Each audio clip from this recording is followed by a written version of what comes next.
Welcome to Backpack Radio, presented by The Trek. I am your co-host, Zach Badger Davis, and sitting across from me today is... Hi, I'm Juliana Chauncey, a.k.a. Chaunce. We've got a in-studio guest today, but we've got, all that rigmarole. Is that the word? Rigmarole? Elise, this is where you come in handy. Rigmarole. Okay. Elise is in studio for the first time in a long time. Happy to have her. Question of the day. This is yours. You take it. Do you think that dogs like plain or flavored meat better? Like, do they have a preference if you're handing them a steak that's been marinated or has seasoning on it, or would they just prefer it, as is, none of this human-made stuff on top of it, just give me the meat? Yeah, you had a different question that I also didn't prepare for, so it's fine that you changed it. I'm just curious as to why you changed it. I didn't change it. I can ask that after. This was the first one I asked. Oh, okay. Way back when so in the middle we're of the night. pocketing the other one that you had. I thought that was No, that today. can be part two. No, okay. I didn't see it's this kind on of the here. same question. No, it's different. So, do they like their meat flavor or plain? Not do they prefer, but like, do you think they have a preference, or do you think it's just like meat's meat, put it in my belly? That's a really good question. I can say this is not at all an answer to the question, but dogs are allergic to onion, so maybe don't use onion powder. Okay. Which is definitely dodging the question. You mean they like sugar? Like they like ice cream? Barbecue sauce is heavy in sugar. You'd think that 1 + 1 = 2, right? Okay. Cool. That's my theory. I'm sticking to it. Do you have a thought on that? No. I just I feel like it would be like Air Bud putting a piece of like a barbecue wing on one side and then a plain wing on the other side and letting it choose. But I don't know if it would actually choose based on what it likes more or what it smells first. There's other variables. So I feel like this would be a hard one to conduct. Yeah, it's not like mice, where I feel like you can definitely steer mice in different directions. With dogs, it's just like the first thing that they look at is probably what they're going after. Mm-hmm. And then the other part of the question, which I'm just going to include in this, has to do with their taste buds also, which is like humans, they say every 7 years we refine our taste buds because you're supposed to like shed every dead cell in your body every 7 years and like be a new person. We have different things we like that we used to not like and vice versa. My question is, do dogs also go through phases of food interests where like they might love the taste of something one day and then hate it the next? Because Harper used to love sweet chili Doritos and used to split a bag with me on the regular, and now she won't eat them. She just leaves them. Yeah. Isn't part of the taste bud thing also that taste buds are dying and not necessarily, I don't know, we'll have to fact check with Elise again, but because adults prefer more stringent foods and like things that you couldn't palate as a kid because it tasted too strong, but now like you need the intense flavors of Brussels sprouts in order to even get like a mouth boner. Is that why? I thought it was just that taste buds died and then new ones grew in, like teeth. So, I mean, you're right about every cell in the body regenerates, but I've been told this. This is not scientific whatsoever. Chance will Elise will fact check us. I'm struggling today. It was Father's Day yesterday. Zach gets a pass. Yeah. He's hungover. We're waiting. Yeah, do we get an answer Well, on I this? could say something They in... die every 2 weeks. Oh. What do you mean? Do they come back? And they come back. But once your taste buds go through a life cycle where they grow from basal cells into taste cells and then die and are sloughed away. Their normal life cycle is anywhere from 10 days to 2 weeks. However, burning your tongue on hot foods can also kill taste buds. Oh, and that's why I can't taste anything. Yeah. Well, how many times have you burnt your mouth on frozen pizza, like fresh out of the oven, and you just can't wait? Sorry. I didn't mean to like interrupt the actual information that was happening. I usually like let it cool, slice it, You have patience. give it a minute. Yeah, no, I don't do that. Yeah. I take it out of the You're an oven. animal. I burn my hand in the process, and then I bite right into You just it. rip it out of the oven with your teeth. Like I've lost a layer of skin on the roof of my mouth because I'm so impatient. Yeah. It's really bad. Okay, reminders of any kind. Of course, we're going to Wisconsin. Actually, I can give an update. We have an official meetup Ooh. pretty much planned. I can't give exact locations or times yet because that part isn't figured out, but I can say that we have a meetup scheduled for the great town of Delafield, Wisconsin Ooh. on the Thursday of our trip. What is the date? I've never heard of Delafield before. Delafield. Delafield. This would be the October date of the 14th. October 14th, we're in Delafield. That's right. Neat. Tell your So- friends.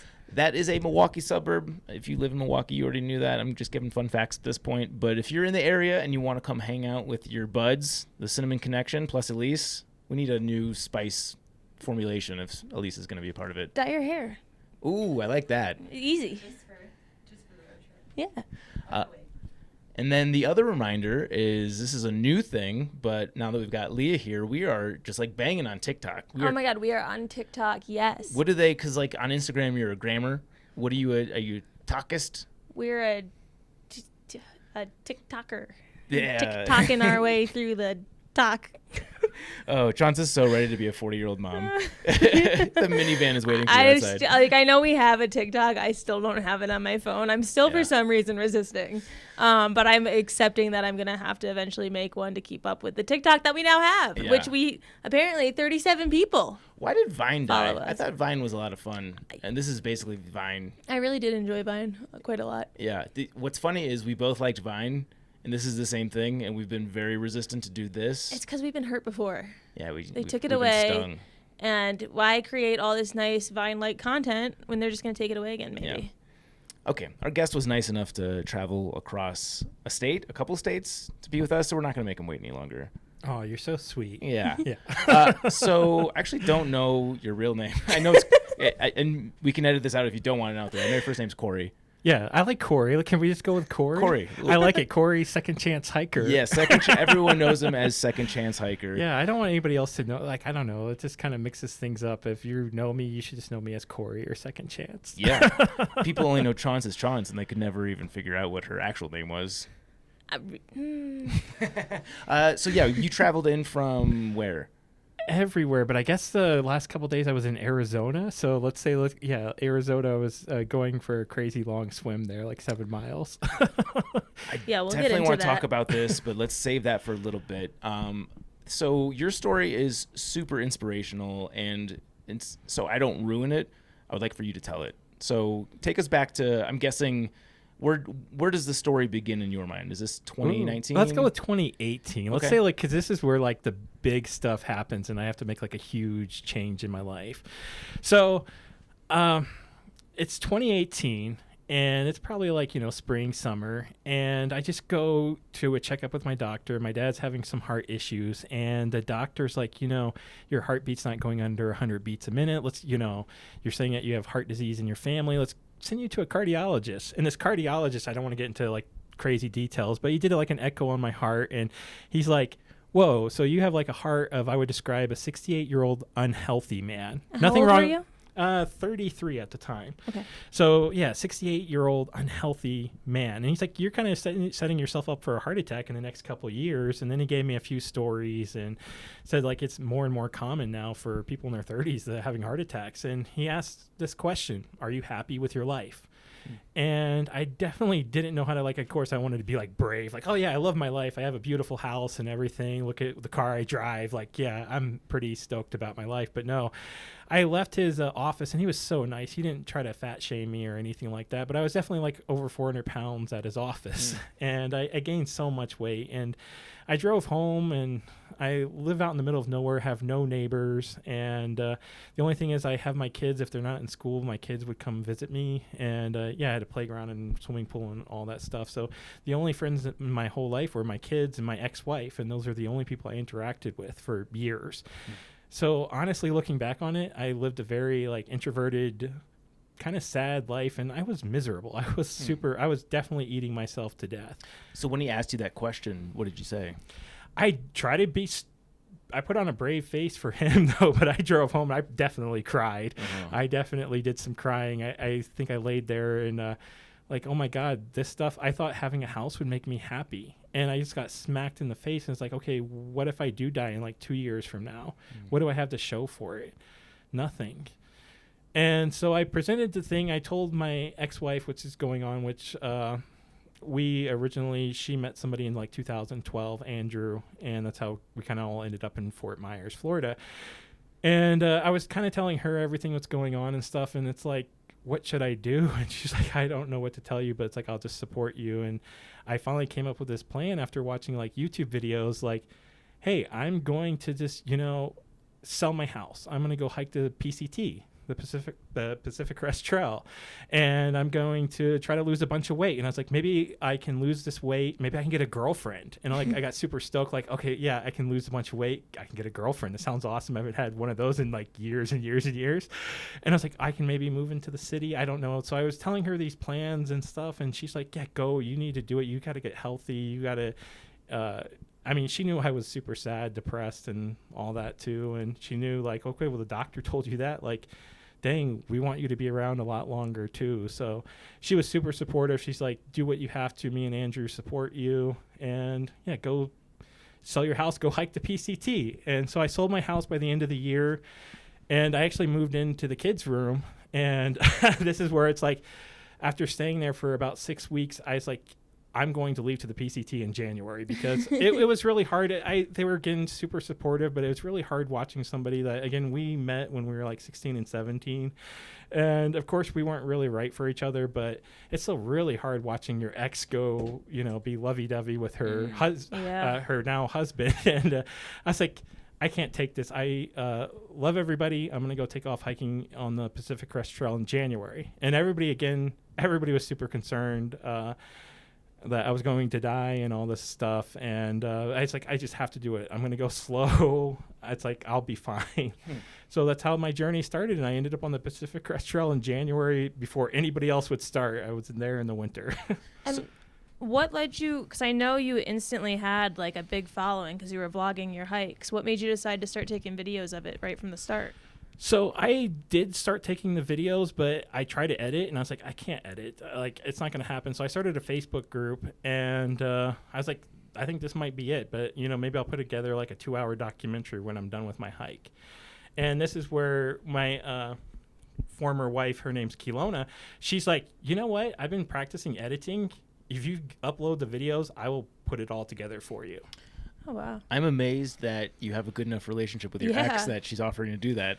Yeah, I think she just like, oh my God, I just want to see you happy at this point. Yeah. Like, she always joked, even I think when I left on the PCT, like, Andrew gave me a hug, she gave me a hug, and she always said, like, go find your girl, Andrew, go find happiness, and like, go do what you have to do. That's sweet. Yeah. And so she started editing all the videos, and she edited all the PCT videos, all the videos. I think the first 100 videos on the channel was all 100% her. Wow. So you said at your biggest you were plus 400? Yeah, I definitely kept going. I kept I think when I started the PCT, I was 387, but I was throwing up. I lost a lot of weight those last 3 days because I was throwing up. I couldn't eat. I threw up at the airport. I threw up in the car. Were you just nervous? Super nervous. I was like, okay, I told you I was brave and stuff, but I still thought, well, maybe what if everybody's right? I'm going to die. So, yeah, I was definitely nervous what I was getting into. And when I got on the airplane, I had to ask for a seatbelt extension because I couldn't get the seatbelt around. And I was like, I felt so horrible. I knew, it's like, this is too much. And life is awful. It sucks that this way. So, yeah, I started this journey, and I had this big plan. It's like, well, what if I can lose, 200 pounds in, 3 months if I just don't eat anything? I was like, this is how I can solve all my problems, and all my problems are going to be fixed. And I kind of had, these huge, massive dreams of what I could do. And I was like, what if I just stay on one mountain and just don't have food, and I'll come out really hairy and skinny, and yeah, it's like I could be done with my adventure in 3 months. That sounds kind of cool. Of course, I wasn't. We can get into it further why that's not realistic, but you got to start somewhere with your dreams. For sure. Well, having the inspiration obviously is the first step. So how much weight did you end up losing on the trail? I got down to 295 on day 155. Cool. I know that because there was a certain incident that happened on that day. I think it was 153, day 153, somewhere in the 150. So And just we'll shy get of to 100 that, pounds. Yeah. Just shy of 100 pounds. Yeah. So I was super happy that was awesome. I'm feeling awesome. So. Yeah. That's incredible.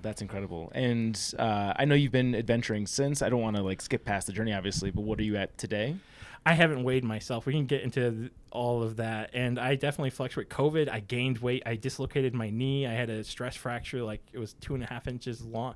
I gained a bunch of weight last year. I think I gained back 70 pounds. I think I got close to 370. I lost it all again, and I got back down to 300. And that's the last time I weighed. And I stopped weighing.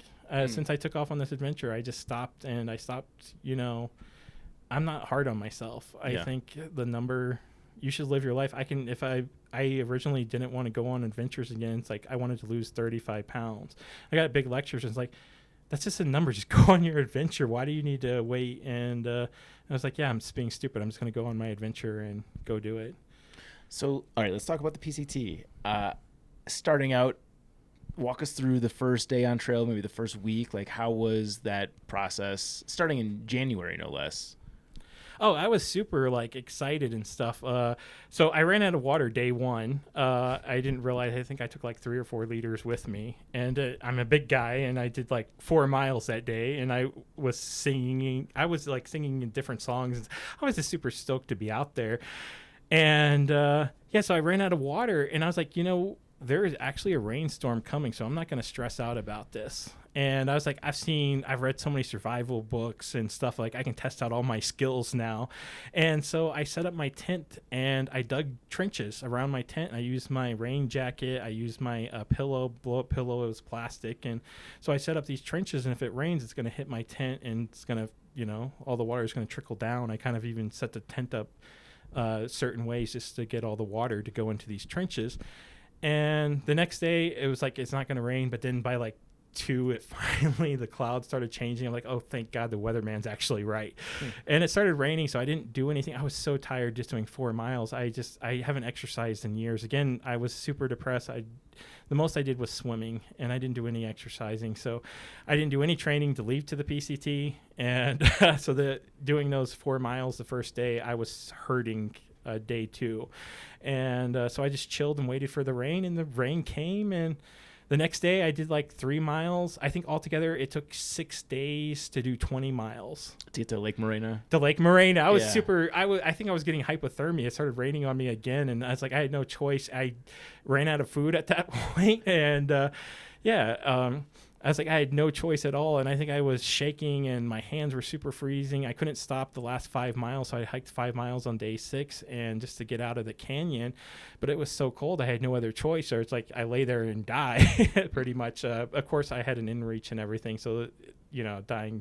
I like to, go a little extreme there, but you get what I'm saying. Yeah.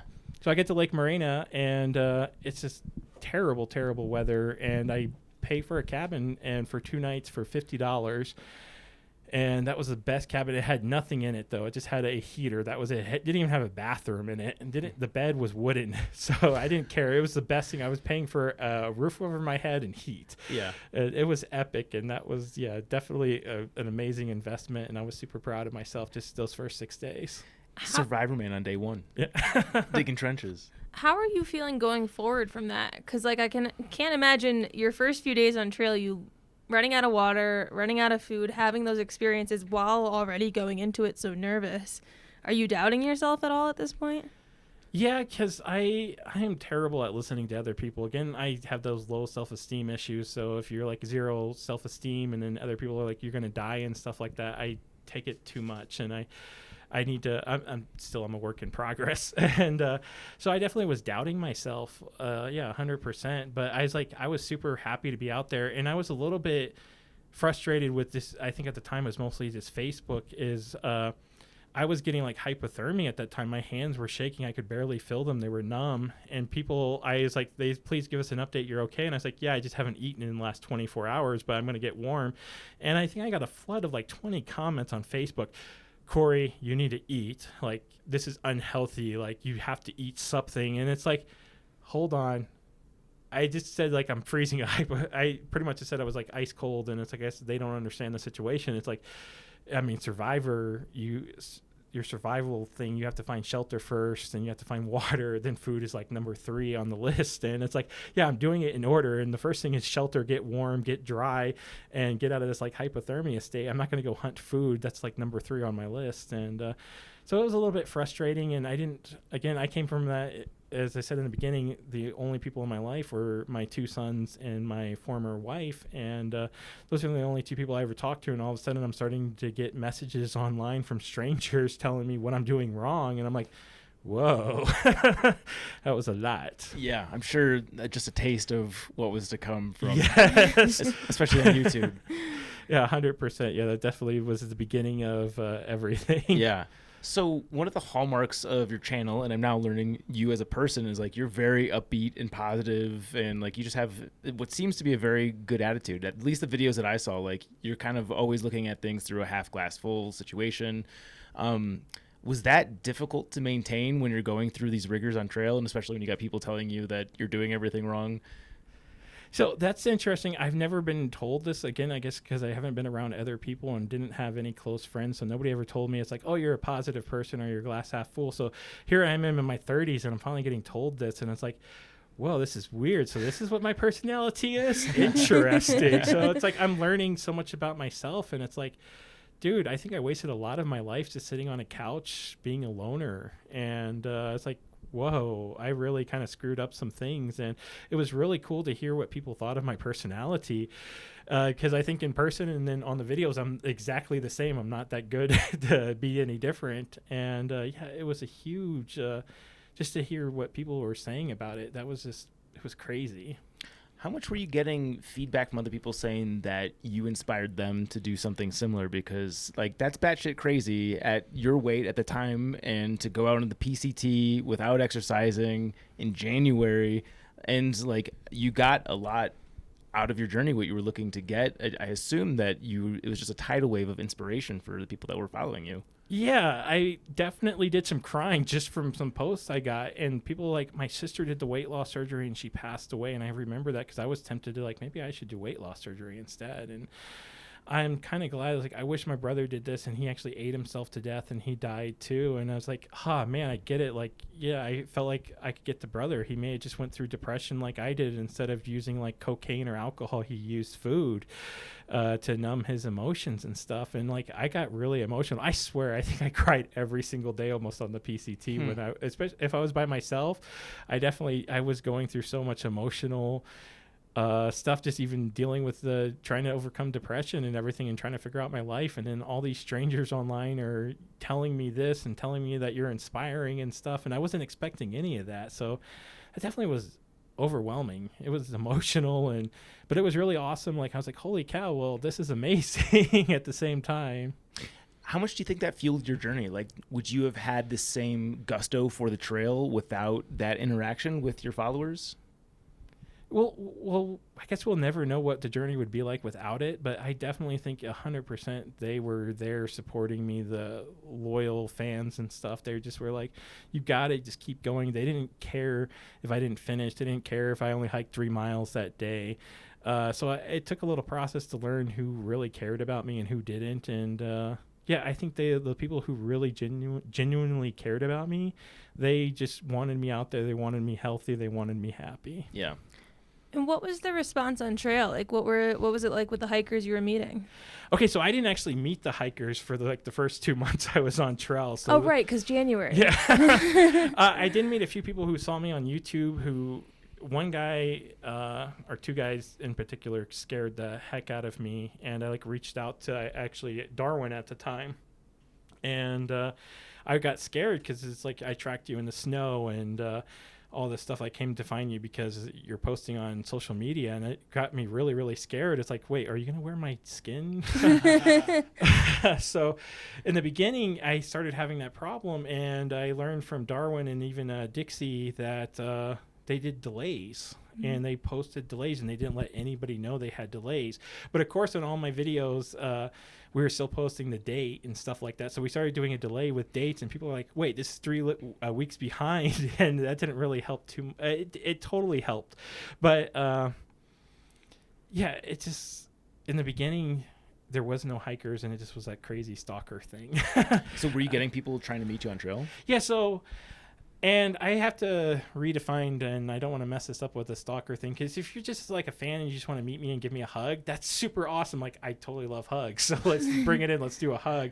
But like, if you come up to me and it's like a business proposal or something, and you meet me on trail, and that's creepy. Yeah, and I had some people do that, and it feels icky. Like, I think talking to like the editor, the former wife, she's like, you're just like the pretty girl at the bar at this point. That's how you have to look at it. And they don't care about you. They just want to buy you a drink and try to get into your pants. And I was like, this is awful.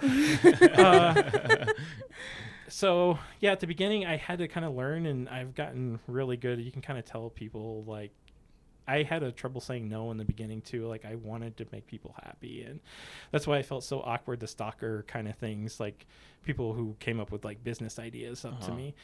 But to answer your question, I think I'm just like rambling on here, is like the hikers were wonderful once they started showing up, I think in March at some time. I think I can't remember her name, but we camped next to each other right before San Jacinto on my mile 170.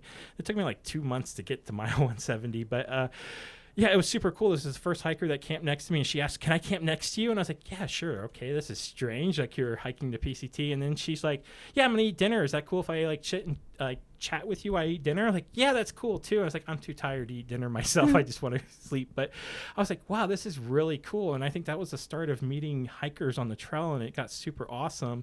But then it got super sad because they were all faster than me. So I met some really cool people, and I'd meet them, and then they would leave me, and I'd meet some really cool people, and they'd leave me, and then I'd meet a few like really introverted, maybe don't want to be mean to introverts. I love introverts, never mind. But let's just say people who are like really antisocial, like the goth side. Oh, I don't want to be mean to the goths either. Oh, shoot. They just were a little bit, they gave me a creepy vampire vibe, and it's like, oh, I bet you. Okay, well, that was nice. I'm really slow. Bye. So altogether, I loved all the hikers. So the hikers were amazing, and it was super awesome. And then all of a sudden I became like the popular kid in school, where I was like this nerdy loser or weird loser. And then all of a sudden I became popular, and like people actually started to say, "Hey, are you Second Chance? Like, oh my God, can I get your picture?" And guys would come up to me and say, "My mom watches you. Can I get your picture?" And I think I had at least like 10, 15 guys come up to me with the mom story. And I definitely think the mom crowd definitely was watching me too. It's like, my mom watches you more than she watches my posts. It's like, oh, ouch. So yeah, all of a sudden, like the hikers like were totally supportive, and they were awesome. And there's a few times I was like, one time I think I call it Rabbit's Army, and it's an episode of Rabbit's Army, is I had no carbohydrates, and I made it like 4 miles up this stream, and there's like no trail going up to Big Bear. And like the whole Rabbit's Army is like, "We want to help you out, Second Chance." Like, they offered me food, and it's like, "Yeah, we'll be to town. We have so much food left over." And like, I didn't ask for it, and that was like super, super nice. Like, again, I've heard other stories. It just wasn't me, just because I'm, the big guy on trail. Like, hikers look out for each other. If you're low on water, or if you're low on food, hikers want to help each other out. Yeah. Is it weird adjusting to being the popular kid on the trail? I almost felt like, am I on the Truman Show? I don't know if you know what that Yeah. is. Yeah. Okay. We're all old enough to know. Like, so I was like, is this real? Am I in the Truman Show? And like, am I in a coma? And this is a dream? Because of what's going on here? How did I become so... Like, how did people start liking me? And it's like, all of a sudden, it's like, whoa, do I have a few friends or something at this point? Like, what's going on here? And yeah, so it was a huge adjustment. And yeah, part of me was like questioning my own reality there. Like, it almost seemed unbelievable that I think almost all the hikers knew who I was on the PCT. That was pretty crazy. That's awesome. Does that get old, or were you embracing it because it obviously afforded you the opportunity to like make friends for short periods of time, it sounds like? Oh yeah, so I totally got into like, I don't know what's wrong with me and the hugs. I don't think I got hugged enough as a child, so I'm making up for it now. And so I am like, people, if you recognize me and say, "Oh, you're Second Chance," or something, like, "Oh, bring it in, like, how about a hug?" And that's like super awesome. So it's like, it never got old to me. I absolutely loved it.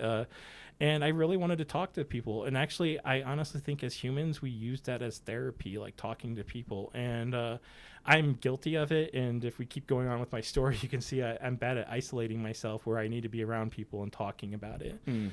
And so it's super important. So you mentioned that on YouTube you would delay your post by a few weeks. I'm curious, somebody listening to this that wants to vlog their hike, do you have any other general tips for them? Besides delaying your video, yeah, don't listen to what other people say. Oh my God, there's so many warriors that are never even went hiking before, and they think they know everything about hiking. And I'm not saying, like, they try to say like, "Oh, you skipped a mile here," or "You did this," like, you're slack packing. Oh my God, you're no longer a thru hiker at this point. Like, oh my God, don't.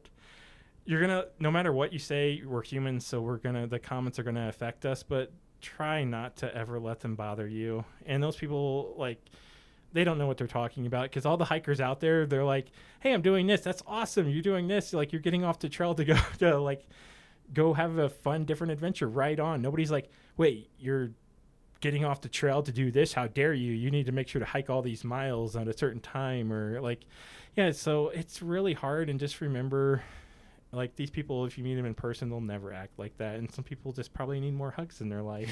It's a great way to look at it. So how is it as you're making your way through the desert? Like, how are you seeing yourself evolve as a hiker? Are you noticing you're getting stronger in miles? You're feeling stronger? What's the mentality like? Like, just walk me through the process as you're moving along through the trail. So I will say every single day I was in a lot of pain. And this was really, really hard. I think maybe people don't want to hear that, but every single day my feet were in so much pain. I would moan and groan every night, and it was definitely painful to be out there. And I wanted to be out there. I wanted to keep pushing myself. It's like I wanted to get healthy. And I listened to comments, and people were judging me. It was like, you're averaging 3 miles a day. You'll get done with this trail in like 3 years. And I'm like, I'm so bad at listening to people. And I started actually, I think within the first few weeks, I did a 10-mile day, and I was super happy. I was so proud of myself doing a 10-mile day. And once I got into the 10 miles, though, I mean, I started feeling more and more like a hiker and stuff. And again, I remember somebody that did this whole thing. It's like, he's only done like 170 miles. He can't even call himself a hiker yet. And I remember, like, when I got, I'm feeling like all this greatness, and then all of a sudden I get on social media and like somebody says something like that. It's like, okay, well, I'll go do more miles then until you think I'm officially, you can call me a hiker. Like, I've been out here for, 6-7 weeks on my own, but okay. Isn't it wild that 98% of the comments are positive, and then the 2% are the ones that you hear? Yeah, isn't that the awful thing? They can really get under your skin, and I don't want to lie and put on a brave face and say, like, oh, yeah, they don't get under my skin. And, I'm human. Like, people saying bad stuff about you, that sucks. Yeah. And I feel like YouTube is the worst of the platforms for that.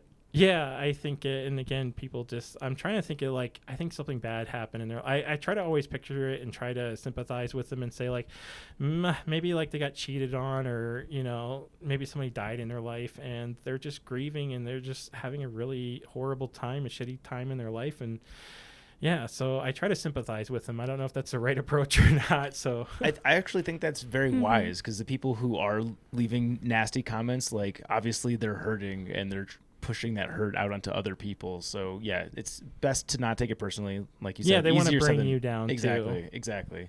So you mentioned that you were in pain every day. Did you have any sort of pain management tools, or? No, I didn't even like taking ibuprofen. And this is something that I don't think is really talked about on the trail. Is it seems like so many people are just like swallowing pills, vitamin I. Guilty. Yeah, to make the miles, because they were hurting and stuff. And I was like, it just doesn't feel, maybe that natural thing and stuff. And I got, like, you can lower inflammation and stuff. I get that.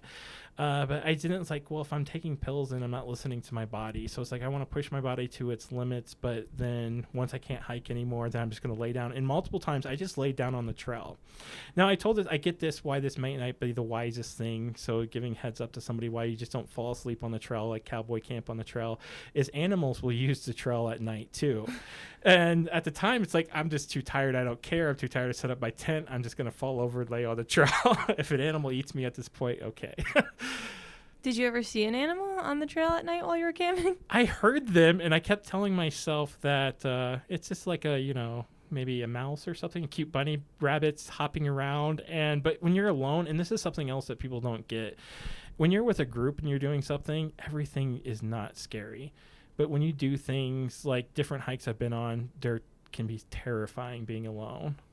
Yeah, I always think that camping, because, like, when I'm camping with multiple people, you hear a snap, and it's like, oh, it's a different tent. Or if you're camping by yourself and you hear a snap, it's like, okay, process of elimination, I'm about to die. Definitely a bear. Yeah. Yeah. Sure. So that alone factor, again, is like, it adds a whole new element, because then your mind starts, like, throwing in things, worst case scenarios. Mm-hmm. So how much gear research did you do before you got on trail, and how light was your pack? Oh, since I first learned about the PCT, I started talking to Professor James. He was like a philosophy professor, and he originally was going to hike it. So me and him would go back and forth, and like we would talk about different gear. And at the time, I told him I was just trying to make it out like, oh yeah, I'm ready to go. I try to make it like I'm a normal hiker. I didn't tell him about my weight or anything like that. And I told him like I'm thinking of this gear and that gear. So me and him kind of went back and forth. He ended up, his wife had some medical issues, so he ended up not hiking. And I kind of feel like me and him met on purpose, like somehow the universe wanted to, because his wife had acoustic aroma brain tumor, and actually my former wife had acoustic aroma brain tumor. And to me, it's kind of like I think the universe just wanted us to meet and go over gear. And at least I could tell him a little bit about what I knew about it and stuff too. And so, yeah, I definitely planned pretty well for it, but it was so hard finding gear for being a bigger guy, like 4X, 5X shirts and stuff. Like, it was awful, but I think I got it. And I originally took a 4-pound jacket with me. I was so scared because I was leaving in winter, like what's going to happen, that I better take as much winter clothes. I can always lose them. And so I took a ridiculous, I think my pack was at least 30 pounds when I started, just because of the winter stuff I took. I was going to ask about the gear, actually, because when we had Gummy Bear on, that was something that we got a lot of feedback that people wanted to hear more about. Like, did you have trouble finding a backpack, a sleeping bag? What was the process of going through each piece, and what did you decide on? Yeah, my original sleeping bag sucked. It was awful, and my backpack was Granite Gear, which I like it, but it didn't get around my waist. I was too big. It wouldn't even fit around my waist, so it didn't even fit me properly. So I left with a backpack that didn't fit me properly, and yeah, my gear it wasn't 100% best. And so it took a lot of time, and then I eventually switched to a quilt, and that was wonderful, and I was actually warm at night, so I liked the quilt a million times better than the sleeping bag. Sometimes it's just trial and error. I just had to go out and figure it out. And yeah, I wish I brought it I wish backpack companies would include gear extensions, like a belt extension or something for bigger hikers. That would be really, really cool. I never even saw that option. I didn't even know it was possible. I'm sure you can find it maybe on Amazon or something, but yeah, I kind of wish the backpacking companies would definitely, cater a little bit more to bigger people to get them outdoors, because we all want to get healthy. We all want to have the best quality of life we can. So what kind of pack do you use now? An Osprey 58. It's an Exo Osprey 58, and I absolutely love it. It's awesome, and I've been on so many hikes with it now all over, and it's pushing really, really strong. I know there has been at least a small push very recently for more plus size friendly gear. Have you had a chance to test anything? I know Gregory, I can't remember the name of the pack, but Gregory released a pack that is aimed at plus size hikers. Have you had a chance to test any of this stuff? No, I haven't. Gregory, if you're listening. Yeah, there we go. Gregory. Hey, Gregory. How are you doing, man? Hi, Greg. We miss you already. Greg, we're talking to you. Yeah. No, I mean, I will say it's disappointing. So we do Patagonia merchandise, and we get shit from potential customers because we don't carry their size, but we legitimately buy the largest size possible. I think for guys it's 2XL, and for women it's typically XL. It might vary per product, but it's shocking to me that there's not more options for hikers from these popular brands. Yeah, well, I think if they saw that there was a demand for it, I think it's all at the end of the day that you have to make money and you have to feed your family. So I think the company saw that there was a demand. So I think us bigger people who need to reach out to the companies and then get their attention too. So I think some of it falls on us, like, hey, we really want this gear too. Yeah. So I don't want to put all blame on them, like how dare they not do this. I mean, and at the same token, I do sympathize with both sides, because we merchandise things, and when we carry a 3XL, it's either the first thing to sell out or we don't sell any. It never seems like it's anything in between. So inventory is very tricky. So I think that's a great point, that working with the brands is the best way to let them know that the demand exists. Yeah, 100%. Yeah. So I don't want to bash any brand companies or anything, because I get it too. Like, I want them to be able to go home and I ordered all this gear, but nobody's buying it. Yeah. So what were you using for shoes? Okay, so I originally left, I thought this was a really cool idea. I think in 2015, I bought these JCPenney's boots, and I think I paid $90 for them. I'm like, oh, yeah, these are nice. I'll take them. But, they're expensive. Why not? And then all of a sudden, I realized, I actually had to get like cortisone injections in my foot. I don't know. My foot was, I don't know what that's called, like adrenaline injections in your foot. And they had to get the swelling down once I got to San Jacinto, which is mile like 170. And the doctor looked at it and said, what kind of shoes are you using? Yeah, throw those away. Those are awful.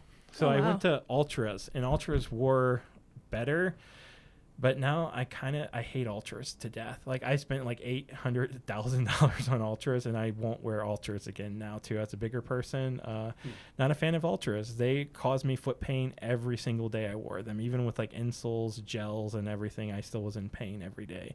So I'm finally using, I can't remember the brand. I'll have to look it up in the future and make a video about it. But I'm using like a German, like a leather boot, and I am 0 foot pain. Yeah, definitely do share that when you get to it, because I'm sure there'll be others who are interested. It's also good to hear from somebody that gives Ultra a shot and hates it, because you don't hear that side of the coin, and I know it exists. So thank you for sharing that. Yeah, they're too expensive though. Like every 200 miles they would rip and break on me, and I think one time I only wore them 60 miles and they ripped, and I called them. I kind of was angry. I was like, I just paid like over $140 for these shoes, and like, okay, we'll send you a new pair. And I'm like, okay, well that's good. But then they're still breaking on me every like 200 miles, and yeah, I destroyed my shoes, so I just won't go back. They took too much of my money already. Yeah. So I have a note here about love on the PCT. Was that your question? Are we going to go there? Oh, no. No. Can we? Yeah, let's go there. Okay. So here at Backpacker Radio, we love love. And I heard that you found love on the PCT. Oh, okay. Uh-oh. That's all I know. Oh, no. So I can just make up a whole story. Yeah, you can tell me anything and I'll believe it. Oh, okay. So there was no. I was gonna go somewhere really dark and deep, but no. So where did you guys meet on trail? Okay, so actually, again, I had no intention. I want to be 100% clear. Like I totally was talking about like, after the trail I'm gonna get a girlfriend, but I never ever wanted a girlfriend on the trail. I never thought it would happen. First, I'm really stinky and I didn't want anybody to get too close and smell me, and I kind of had this view, and maybe it's not politically correct on The View, but I always like everybody's a lesbian. And I don't know, that just means nobody's interested in me, and I didn't want to. And I also thought it was icky to try to flirt with somebody or hit on somebody on the trail, especially like I got people coming after me, and it felt awful. So I never wanted to go after anybody, and that's just icky and awful. So I just kind of viewed everybody as, I guess we're all asexual or something. Maybe that's a better term. And so when I met Little B, we were actually at Hiker Heaven, and funny story is there was a water lady there who was telling me that she has cancer curing water, and I was dodging this woman who was, again, saying she was going to sponsor me with her water cancering stuff. And so me and this ranger guy, we went to a Mexican restaurant at Hiker Heaven, and all these hikers started sitting around us and stuff like that, and Little B comes sits at the table, and her English wasn't really the best, and so she didn't know I was asking for everybody's Instagram, because I like to follow people who I've met in person on Instagram so we can just stay in touch. So I was like, well, I just met everybody at this table. I'll get everybody's Instagram. And she was really confused by that. And then the waiter actually told her that she was too pretty to pay for her meal. And that was interesting too. So I was like, okay, great. I'll probably never see any of you all again, because that's how it kind of works. And I told everybody goodbye, and yeah, a few people got hugs. And so I saw her the next day, and I needed underwear really bad. We can go here with, I had some rash problems with, I call him Little Cory. If we can go there too. Little Cory and his two friends there had some rash issues, and yeah, so I needed... We're talking chafing, yeah? Yeah, lots of chafing going on. It was awful. It was painful. And I needed new underwear. My underwear was actually falling off me at this point. So Ranger's like, it's $40, but if we can get 4 people to go, we can go to REI. And so I was like, okay, well, who's going? And he's like, well, Little B, me, and painting deer. And so we all like, okay, sure, I'll go, and stuff like that. And so we go to REI, and me and Little B, she picks out socks and I pick out underwear, and like somehow we interact just a little bit. And then we go to Subway, and her card's declined. And I'm like, oh, that really sucks. It's like a European, I guess, her thing. And I was like, here, I'll buy you a sandwich. So I buy her a sandwich, and again, I thought I'd never see this woman again in my life. And we all say goodbye again. I leave on the trail. They all are going to stay another night. And so I take off hiking on the trail, but again, I am so slow.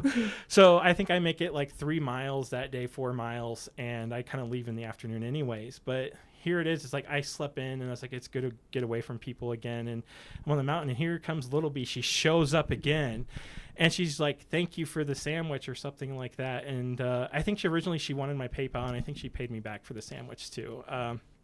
I never double checked that though, but I'm pretty sure she did.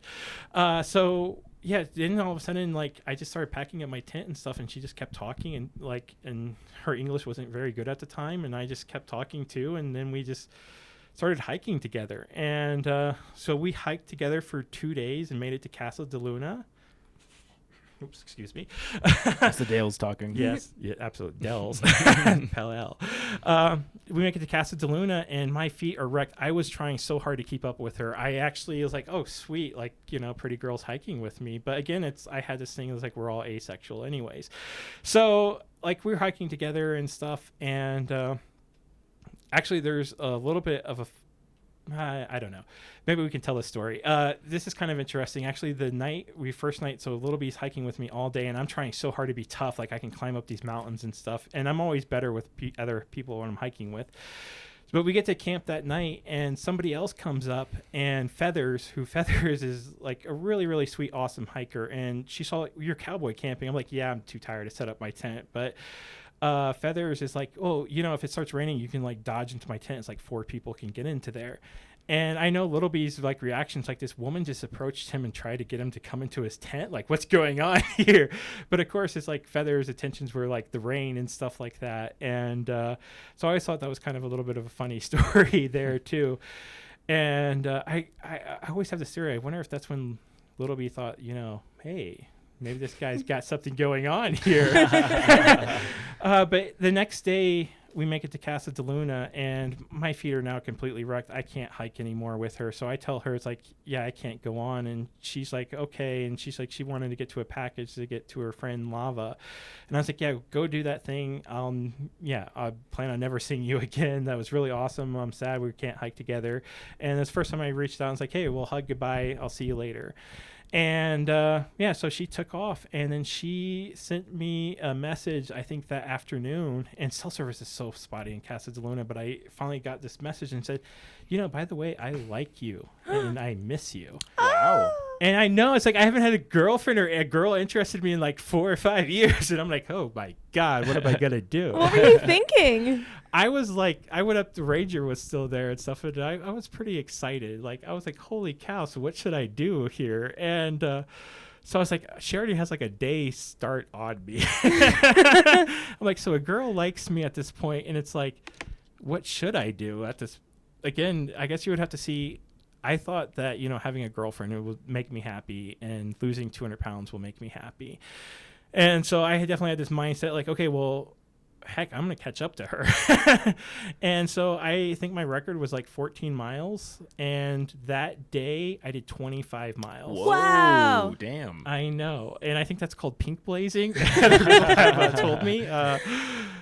But I made it to the desert portion, and what's the aqueducts, I think is what it's called. The LA aqueduct, yeah. Yeah, and the next day I left in the middle of the day, and it was so hot, and my feet just got completely destroyed. I think I made it like 12 miles. And then all of a sudden, I couldn't take another step, and I was like, oh, shoot, what did I do? And I was like, okay, I need to take a day or two to recover. So somebody offered me a ride and said, like, well, where do you want to go? And I actually said, well, Little B's in Tehachapi right now. I'm like only 15 miles from her. Yeah. Like, maybe I could just zero into Tehachapi and I'll come back and do these miles or something. And so like, okay, cool. Like, yeah, we'll take you. And there were so many snowstorms after that. And so I meet up with Little B, and like we chill in Tehachapi waiting for these snowstorms for like 4 days. And I think that's kind of where the relationship kind of took off there. Like, all right. So not everyone is asexual on the trail, you learned. Yeah, if she didn't write that message that I liked you and missed you on the Instagram thing, then that would have been it, and I would have never saw her again. And I was like, I did it, and I'm like, I'm still no regrets. Yeah. So you guys are hiking together at that point? Yeah, at this point, it's like all of a sudden now we're like, yeah, let's hike together and stuff, and she was really concerned, like everybody from a different country, like they're concerned with their visa, like how much time they have too. And again, 2019 was a crazy, crazy snow year. And so we went up there and she's like, we can't wait any longer. And so we leave like on day 4 and there's so much snow and everybody else is like, we had people saying, you're going to die if you go up there. And of course, you know, hiker talk and stuff. But yeah, we got hit with wind, snow, rain, sleet. It just, everything was coming at us. And yeah, I think 3 or 4 days trying to hike with her, she had, I think, her contact messed up pretty bad. Like she broke her contact in her eye or got it stuck. And then little Cory again was so rashy. He was, I was incredible pain too. He was in pain. Yeah. He's a different guy too. Yeah. He was letting me know. It's like, dude, you can't hike anymore. And so the new underwear didn't do as well as I hoped it would do. And yeah, we had to stop, and I was like, yeah, I need like 3 days now, I think, to recover from, I pushed it too much, and yeah, so she had to go see a doctor about her eye, and then I needed to recover rash-wise, chafing. So I think that's kind of how it started, and once we made it to Kennedy Meadows, everybody was like starting like either flipping or like the really crazy hardcore people were like going up, but most people were like, yeah, we'll just come back and do it. So it was like the flip year. And I've had some emotional moments where I've just like almost got myself killed in the snow. So I'm like, yeah, let's flip up. And so that's what me and her did. We flipped up and yeah, we started just hiking together. How long were you together on trail?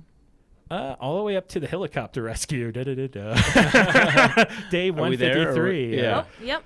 Yeah, let's just go there. So we make it to Oregon. And so that's when Devil's Peak, and there was crazy snow. And we saw, like, I thought it was blood in the snow, like, already, but it turns out it's not blood. Oh, like that. What is it? It's like a... They call it watermelon something, but how am I supposed to know? It's like a bacteria that grows in the snow. And yeah, it looks like an animal got dragged through the snow. Yeah, it looks terrifying. So already I'm looking down at Devil's Peak, and there's just, like, tons of snow. And it's like, whoa, I thought we avoided the Sierras so we didn't have to deal with snow. And I'm looking down, and she's going really, really slow, but I go... And being a bigger guy, I think the snow just gave way so fast. And it just, I started out super slow when I fell. And then I started sliding. And it just went super fast, really fast. And she was actually videotaping everything. I think she was videotaping herself, or she was doing her own videotaping. So she caught it on camera of me sliding down Devil's Peak. And I tried to use my trekking pole. I had ice axe training, but I didn't take the ice axe with me because honestly, we didn't think we needed it. And still, I don't think I needed the ice axe on Devil's Peak because I was able to stop myself from running into the trees. But I think that's when I really tweaked my back pretty good. But I was on adrenaline at this point, and I didn't want to climb back up to get my trekking pole, but I'm going to say Germans. She's like, no, you can do it. Go, go, go. So I climbed back up and got my trekking pole. And we made it to the bottom out of the snow, and I was super happy. I could still kind of feel my back. And I step over a rock, and I do this trip fall thing, and with my heavy backpack I do a gnarly fall into the ground, and then all of a sudden it felt like I just got stabbed in the back, and I started screaming, I started crying, everything you could think of. I was in so much pain. It did feel like a spear went into my back. And this is where, again, social media, I was like, oh like I definitely, when I'm in pain I swear, so I'm probably like, oh shit. And I was like, oh, no. So what should we do? So she set up the tent right next to the trail. And I got in, like, I couldn't stand up. I was screaming. And I was like, okay, well, I can just slide over and just, go a couple feet into the tent and just lay there. And she's like, let's hit the inReach. And I was like, no, there's no way I can hit the inReach. And I was like, everybody's going to hate me and say, I got so many comments like, you shouldn't even be on the trail. And then all of a sudden it's like, this happened. And it happened like on day 150. So I'm trying to say, like, it should have, if I wasn't experienced enough, it should have happened in the beginning.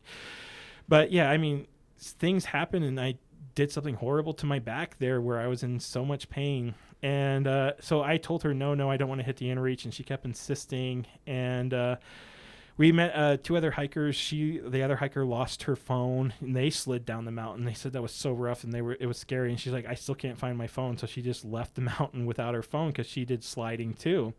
So again, I wasn't the only one doing some crazy sliding down that mountain. I think I just had some bad luck happen too. So I laid there. I said, no, let's please, maybe if I can just sleep on it and I'll wake up the next morning and I can get out and we can go. And she's like, fine. And that whole night she got so pissed at me because I think it was like 4 a.m. I'm so like, like screaming. And somebody actually gave me like CBD oil or something. And that did help for a second, where I think I was talking about World War III and mosquitoes. And that was interesting. But it still didn't really take away the pain. And I still was in tons of pain. So the next morning I had somebody actually come. The other hiker showed up and a physical therapist actually showed up, Growler. I think actually it was a massage therapist. And so they were telling everybody what's happening. And then one hiker helped me get on my shoes. And it was so painful just putting on my shoes. And I was trying to move. I'm like, I can't do it. And he's like, what if I carry your pack? It's like, you have to make it 20, 30 miles. And like, let me just lay here. I give up. It's everything. Every time I move my legs. It's painful. I move my arms. It's painful. I just don't want to move anything. So this is where it's like, this is going to turn into a poop story here eventually if I don't do something. So I lay there again. And again, so many people are like, dude, why are you doing this to yourself? And again, I think I was like worried social media wise. This is the end, and I'm going to get so many hateful comments and say like, you're just horrible failure and all this other stuff. And I finally was like, okay, I think at 10 something that morning, I hit the inReach button. And I think the biggest thing was the bathroom thing. It's like, I'm going to end up pooping on myself and there's nothing, I can't reach back there. And I did it. And the police officer sent a message back, and he never heard of an inReach before, and he's like, what's this Florida number? Are you from Florida? First he wasn't sure if it was real. That's what it kind of seemed like. Then he was like, I want everybody's driver's license. We don't have cell service. So we were taking a long time getting inReach messages back. But then all of a sudden a helicopter flies over and like waves at us, and then comes back, and then it has 2 men dangling from the chopper, and it's the ambulance driver. The guy is dangling the ambulance driver and drops the ambulance driver off. And yeah, they put me in like a burrito and say like, okay, like they kind of asked me everything was going on and stuff. They wrapped me up in a burrito and said the helicopter's going to come back and pick you up. And yeah, I was dangling. I was terrified. That was you don't know what's happening. All you can see is the blades above you, and you're just dangling from this line, and you're like, is he high enough? He's going to run into the trees. Like, it was a really scary thing just being on a helicopter, and especially you're like wrapped up and all you can do is look above you at the sky. And yeah, so he drops me off at the ambulance. I start spinning a little bit, but I was like, oh, thank God it didn't go into a crazy spin. So they threw me in the ambulance, got me on morphine, and they're like, well, we can't leave yet. We have to go get the ambulance driver, and we have to refuel the helicopter. So they go back, and yeah, so we wait like 20 minutes and over an hour plus drive to get me to the emergency room. And yeah, I got tons of really good drugs, and that took me off of pretty much, I couldn't hike for 2 months after that. I started day hiking, and Homemade Wanderlust Dixie actually carried my pack to the trail, I think 2 weeks after the injury. And I just said I was just going to live on the trail and just not hike. And she dropped me off at a lake, and I did that for a while. Wow, that's a story right there. Yeah. Holy shit. So what was the formal diagnosis of the back injury?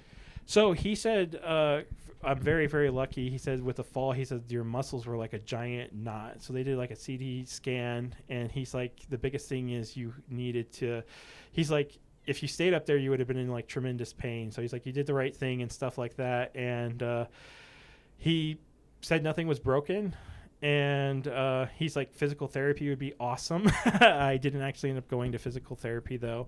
But gave me a bunch of different muscle relaxer drugs and drugs that just kind of knocked me out and everything. And he said, he gave me a lecture. He's like, even if it's 1 out of 10 in your pain level, do not put on that pack if your back hurts at all. He's like, you'll just re-injure it. But he said, also don't stay idle. You have to keep moving with a back injury and stuff. Don't just be in bed all day either. Mm-hmm. So that's what I did. I spent 2 months as kind of day hiking and stuff. And yeah, I didn't want to give up on the PCT, though. I wanted to keep going and do as much as I could that year, because I didn't know where my life was going to go after this. Maybe this was my only adventure, and then I will just go buy a house again or something. And where's Little B at this point? So Little B, after the injury thing, we meet back up and everything, and we have to make a decision. So she's going to hike further, and I actually meet a trail angel from Bend. and I ended up actually renting a car for a little bit. And so we came up with a plan, and the Ben guy says, I'll drop you off, a few hundred miles in front of Little Bee, and Little Bee can just catch up to you, and maybe you'll feel better at that time. Like, okay, that sounds like a good plan. And I always said I was playing my Naked and Afraid version, but with clothes on, if anybody's familiar with that TV show. And so I'm just going to live there. I'm not going to hike. I'm not going to carry my pack. And Dixie surprised me, and she's a YouTuber too. And she said, she surprised me and Ben and said, I'll carry your pack for you into trail. I like your plan. Let's go do it. And that was cool. And she was one of the YouTubers I watched before getting on the PCT, so it was like super cool to run into her, and she gave a lot of encouraging motivation, and that's what I did. And I lived on the trail for a little bit, and of course when Little Bee showed up there, I still was in tons of pain. So I said, what if I go down to Florida and get my Jeep? And actually she ended up saying she wants to go with me. So we actually flew down to Florida, we picked up the Jeep, and we road trip back up to the PCT. And at this time, I'm just kind of like day hiking, meeting other hikers, doing trail magic. I did a bunch of trail magic. That was fun. It was so cool to give back too. I really loved that. And we'd meet up every once in a while here and there. And then after that, I wanted to, after the 2 months, there was like maybe a month left of hiking. And I wanted to do as much as the PCT as I could. So I started being selective, and I wanted to I want to go hike Goat Rocks in Washington and do what I can. And it's like, I think I've almost been hanging around the PCT now for like 8 months, and a lot of people finish in 120 days, and it's like I'm still hanging around the PCT, and it's like I still want to hike it. And so I start doing what can I do in these last 30 days? What am I capable of? And so I started hiking different parts of the PCT, and I knew I couldn't finish it, so I just wanted to pick some really epic places to go hiking. Oh, I saw some cool waterfalls and stuff too, so I was having a good time. Nice. Was the response what you feared when you posted the rescue story? Everybody was super, super supportive. And they were pretty much thought the hiking thing was done. So I think they were really confused too. What's going on? Why aren't you taking it serious? I don't think they fully understand. I didn't go, again, I felt like going over my medical issues is more it's personal. So some people got, I think after 2 months of posting, and they're like, oh, what's going on? Why aren't you, doing your certain way you used to hiking and stuff like that. So I don't think everybody watches every video, and I get that too. So they may have missed the helicopter thing or stuff like that. And I think when the rescue happened, I didn't really get any hate at all. And I was super happy. Everybody was super supportive and positive. And it's really crazy how the online community worked. But it was what it was, and I did a live, and people were just incredibly supportive, and they just wanted to know I was okay and everything was good. So what happens now? You get off the PCT, you've had this epic adventure compared to the past several years of your life where you isolated yourself. What do you do then? I was so confused. I was like, can you make a living out of doing YouTube? I wonder. And then I was going, all those different things were going through my mind on what can I do? And that was really confusing. I think after finishing the PCT there, we were talking about, I really wanted to go back and do the Sierras. That was on my bucket. It's still on my bucket list. Everything else in the PCT I can live without. I really want to go see the Sierras. So I almost went to the Sierras in October. I've left in the winter before. It's not going to be a big deal. But I didn't know. I was really confused. And again, I think I lost my identity. What do I want to do? Do I want to make the audience happy and just start doing long distance trails and cater to them? What do I want to do with my life? You would say I'm a little bit lost. I think that maybe I'm still trying to figure out my life in a way too, but I definitely feel like I lost my identity, and sometimes, you just take day by day. And honestly, I didn't 100% know what I was going to do. I feel like people get off, they come off a long hike, and these are people that, they go to work every day, they see people every day, they socialize every day, and they get that post-trail depression coming home because, it was such an epic experience for them. So to have gone from absolutely, no interactions almost except for your ex-wife and your 2 sons and Anthony for years, to being the popular kid in class like you described, to then now you're at the end of 2019, right? Yeah. and you're trying to figure out now, what do I do with my life? What's that like when the pandemic hits? Well, at this time, I think within a month of being off the PCT, I actually look at getting an apartment, and I was like, I can always get rid of an apartment, but I was like, let me go look at a bed. Having a bed would be cool. And so I get it to Ashley Furniture. I was like, he's like, get on the bed, give it a try. I'm like, okay. And I twist my knee the wrong way and it pops out, and I start screaming at Ashley Furniture. And I told him, like, hey, can you pop it back in? And he tried, and I think he just made it worse. Honestly, I should not have done that. What a request. I know. So then I offered the firemen and ambulance drivers come to Ashley, and I offered them, I said, I have $100. Can you just pop it back in? I was like, you can bill the insurance whatever you want, I don't care, but you get $100 in cash, just pop it back in. And they said no, they can't do that. So that was a bummer. I wish people would be more. You're like bribing customers. Come on, just do it. Yeah. Hey, you, get away from the bookcases. Come here. It should be able to pop back. It was so painful. And so it started out really bad. And that's when I started gaining weight again. And that really, really sucked. So I got the apartment, I think, and then COVID hit. And then actually I was going to go fly to see Little Bee. I flew to see her once in Christmas for 2 weeks. And then I was going to fly again and stay for a couple months to see, where our relationship is going. And she said she doesn't want to move to Florida, which I totally get. So I had a plane ticket bought in March, and I still have not got paid back for this. And then COVID hits, and then they close down the airports and say nobody can fly. And so the ticket is just a wash. So then I don't know where our relationship's going because of COVID. And then I finally figure out, like 3 or 4 months later, I figured out a way to get to her if I quarantine in the UK first.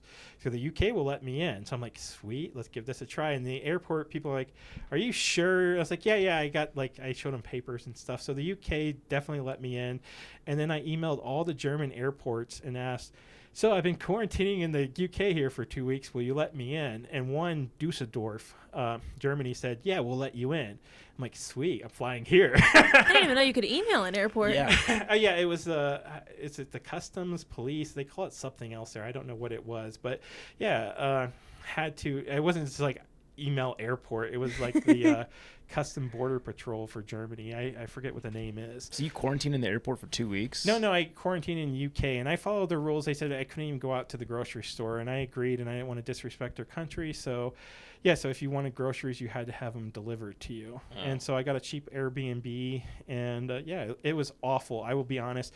I got more depressed being in the quarantining. Yeah. I just isolated myself. And yeah, you can talk to people online and stuff. It's just not the same. No, it's not. And yeah, I think I gained like 70 pounds back, and there was so much going on in the United States at the time, just super depressed. So, but hey, I found a way to get to Germany, and I did, and I was super stoked. And I told my ex-wife too. It's like, so if I get married in Germany, like, what can we do with the kids? And she actually agreed. She's like, okay, if COVID ends, yeah, she can bring them in the summer. And she's like, game. She just said, dude, I just want you happy. How old are the kids? 10 and 12. Okay. So I have, 2 sons. And she's like, yeah, that'd be like a really good culture experience for him too. Like, yeah, go to Germany for the summers, or that sounds awesome. So like, yeah, if your relationship works out, you get married. Sure, that sounds cool. So again, she was kind of going a little bit, but again, she just wanted to see me happy. Yeah. So yeah, did Germany, and Little Bee had a bunch of sheep, and that was super, super cool. We hiked 3 different trails, like the Malawig, the Witch Trail, and then there's one below Hamburg. But these trails were really cool. Germany was interesting, and working with sheep. All of a sudden, I just started a new life as a sheep farmer almost. And she's milking sheep every morning, and so all of a sudden, it's like, yeah, I leave the United States, and now I'm milking sheep or going hiking here and there. So yeah, it was crazy. I love sheep to death. They're like, they want affection and love too, so it was awesome. How's your knee at this point? Oh, sorry. Oh, the knee, it took 6 months to heal, and the time I got to Germany, it was finally better. Okay. And I was like so super happy. I thought it would never get better, and I was overdoing it. I had the stress fracture in the knee, and yeah, it was crazy. So yeah, it took a long time for that knee to heal. Yeah. And yeah, it was rough. Just never dislocated a knee. Most painful thing in the world. I was gonna say we are big fans of animals here on Backpacker Radio, mostly horses. Last week we talked about chickens a little bit. I didn't know if you might have any little tidbits on sheep, any interesting facts about them that you could share after sheep farming. Ooh, like an interesting. So you can walk a sheep like on a leash, like a dog. That's interesting. I thought like people look at you like you're a little bit crazy, but sheep are a lot more loving than I thought they were, and especially if you feed them, they're like, "Oh my God, you're feeding me. You're awesome." And the biggest thing I don't know. Okay, so we also had to do the mating thing. So we're all grown-ups here too. Okay, so she brought in one sheep to mate with all the females, and All of them? yes. So I was like, go him. I think he ended up dying after he got to do this, though. So I think Worth it. yes, Worth it. He went to the butcher, so his purpose was served. So he I thought he just banged himself to death. I thought he was just so happy at the end that he was like, I am done. yeah. So It's all downhill from here. I watched her. Take me away, boys. Yeah. So his life was good, I guess. But yeah. But yeah, their intimate act only lasted like 2 seconds, and I was like, "That's it." Hey, and don't like, shame. There's nothing wrong with that. That's all it takes. And I was like, "Oh, okay, yeah, probably pregnant now." I was like, "Wow, that's incredibly fast." That's okay. Yeah, I'm not trying to shame anybody. No, I'm joking. I'm joking. But 2 seconds is a long time sometimes. Okay. yeah. Never mind it. Scratch the whole thing. That's normal. If you can make it 2 seconds, congratulations. In sheep time, that's probably like 8 seconds. So. Yeah. Sheep. Yeah, I think they have a very short life. I think 6 years or something. Yeah. Oh, that's I don't know. Maybe I'm comparatively. wrong though. Somebody will correct me and say no. We'll get a nice email about it. I can't wait. Yeah. Da-da-da-da. So, Germany, how do we get back to the U.S.? Oh, okay. So the relationship doesn't go exactly as planned. And of course, we've all been in relationships. So let's just what happens. And so I decided to go to Croatia, and the ticket was $60. So I was like, why don't I just start traveling the world? I can go to Croatia, like Nepal, Morocco, like what's open, and I'll just go to that. And I was like, I'll get over this breakup really easy by hiking. And so I was like, I went to Croatia, and I ended up on Croatia has the Croatia long distance trail. It's on gut hooks. And I was like, holy cow, there's a trail here in Croatia? I was like, I've never even heard of this country, honestly. And now I'm here and there's a trail here. So like, I'm going to go hike this trail. And so I take off in the Valadic mountain range, and it's one of the most difficult, if not the most difficult part on the Croatia trail. I didn't know this, but I just started at this location, and it was gnarly, crazy, ups and downs. I was warned, you're doing this in November, it's dangerous because of snow, the wind is unpredictable, and the wind can just kill you. It's killed people in the past. And also, when I'm hiking in Croatia, there's signs for landmines if you step off the trail. And I love this too. Like, this just adds to the danger factor. So you're hiking along and you see all these crosses and stuff, and it's like landmines, danger, stay on trail. And then you make it top of mountains. They have crosses honoring people who have died, and it looks like people died in their war or fighting and stuff. And it's a beautiful country. I don't want to paint it as anything else like that, but they did go through a crazy war in the 90s. That it was a really complicated one, and they were the nicest people I've ever met. They offered me rides when I never asked for a ride. I was bloody. I fell down the mountain one time, and I went to a highway, and the first car stopped and picked me up, and I said, I'm bloody. He's like, it doesn't matter. Get in my car. I'll take you to town. The nicest people in the world were in Croatia, but again, I just like went through a breakup, and all of a sudden I isolated myself alone in the mountains in a different country. I'm a foreigner in a country thing, and I thought, I haven't been through a lot of breakups, so I don't know what you're supposed to do. And I isolated myself. And I think about 6 weeks in Croatia, it started snowing. And I was like, nope, I'm calling it quits. Let me go back to Florida. And Kelowna and Andrew said, like, oh, yeah, you can actually live in our backyard. What do you want to do? Because I said, like, I came up with a plan. It's like, I have my Jeep there. I can, like, throw in a bed, and it's cold in Florida. And I was like, maybe I want to hike the Florida trail. And they're like, yeah, sure, come on down. It's like, the garage is yours if you want to use it for anything, too. And I was like, okay, sweet. So I go there, and I spend like 2 weeks. I kind of tell them and kind of use them as therapy. And then I was like, I'm going to go hike these deadly swamps in Florida.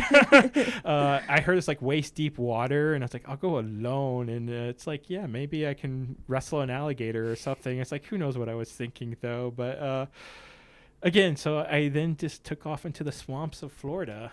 And yeah, it was... I held my knife, I think the first 2 days I was in those swamps.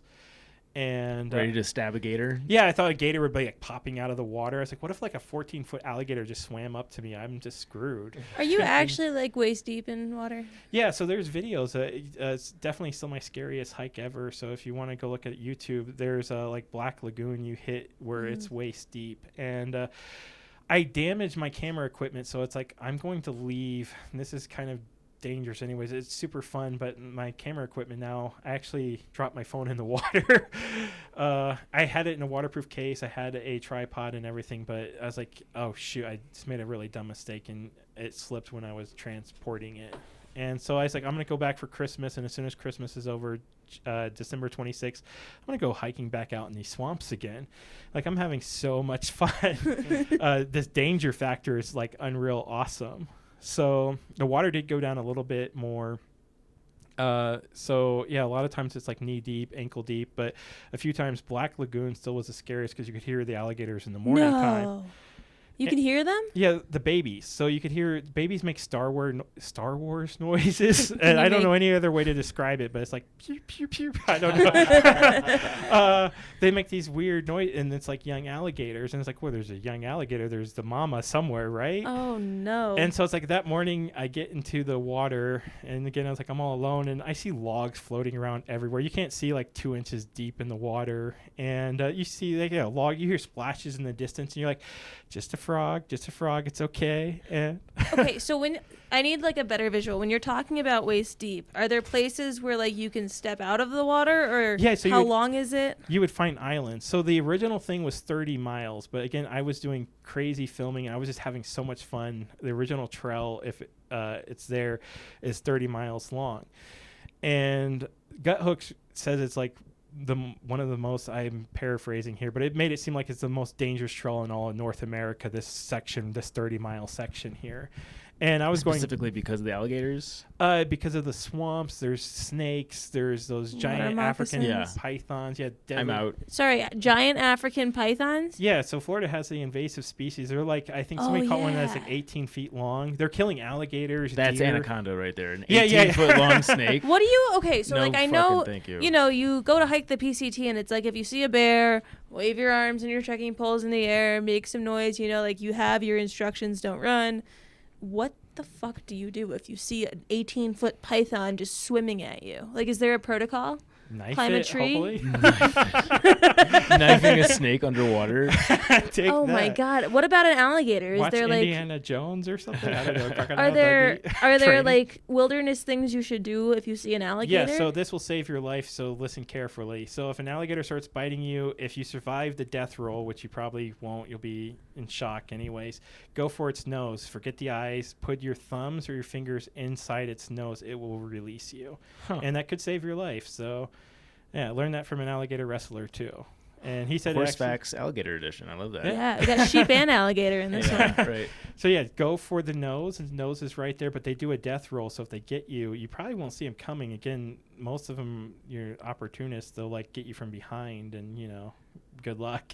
But is this a thing that's happened to Florida trail hikers in the past? No, so it's actually really rare. Of course, you know, who knows, people go out solo, people disappear, who knows. Sure. I do know somebody, she was hiking with like her class or something, environmental science class, and they went, and not in that area but kind of close, just a small section. She got bit by an alligator just in January, so that was kind of interesting. Did she lose a body part? No, I didn't hear any stories like that. I probably just got like, what the hell are these people doing in my territory, kind of thing, and got scared itself. Yeah. So yeah, nobody really gets attacked by alligators, honestly. So it's more kind of I know some guy was robbing some people, and I heard that story. If you always hear a story here and there every year or two that, you know, somebody's getting killed. I know, finish the story of the guy robbing. He like jumped into the canal hiding from the police, and then all of a sudden you hear tons of screaming, and yeah, he's getting eaten by alligators. Oh my god. So yeah. they can smell the bad guys at least. Yeah, there we go. So there's a good story. Got the bad guy, I guess. I don't know. Yeah. Did you see alligators? Yeah, so when I would say Black Lagoon, where I heard the most noise activity, there's like so many logs moving, and there's all kinds of stuff. I didn't see them in Black Lagoon. They were definitely, again, I heard the noises.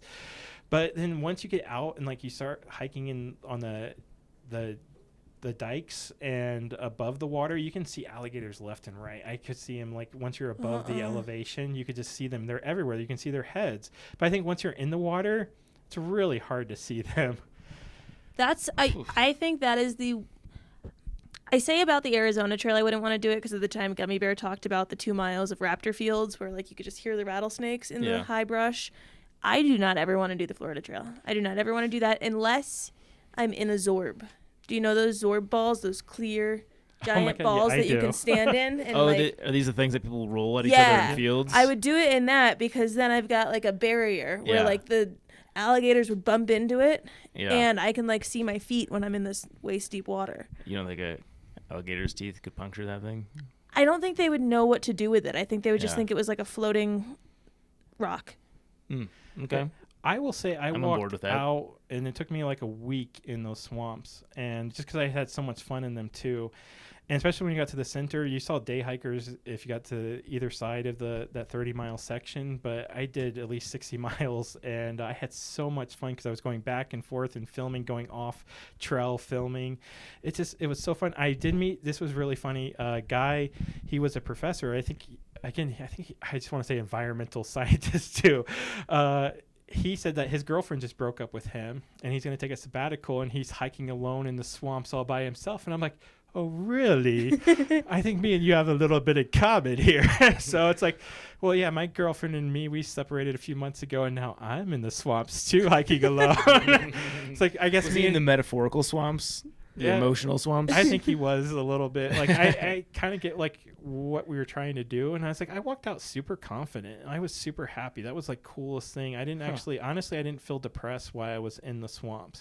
So that's something I wanted to ask you about was you went from, in your own words, very depressed when you were in Croatia by yourself on the trail, but then you got out to the Florida trail and you were loving life. Is that just because there's not the language barrier, or? No, the danger factor. It was the danger. A thrill seeker. Yeah, so I was like getting, I guess, a little bit high adrenaline junkie there going on. Like, I'm again Indiana Jones. I even got a little bit of a hat going on, and I think a few clips I put on Instagram, I was playing like Jurassic Park music and stuff while I'm like walking through the swamps. I was just about to ask if you guys ever download those types of soundtracks for while you're hiking. Like, I'll download Lord of the Rings in the Woods. Jurassic Park's a good one. I'll download Indiana Jones. Yeah.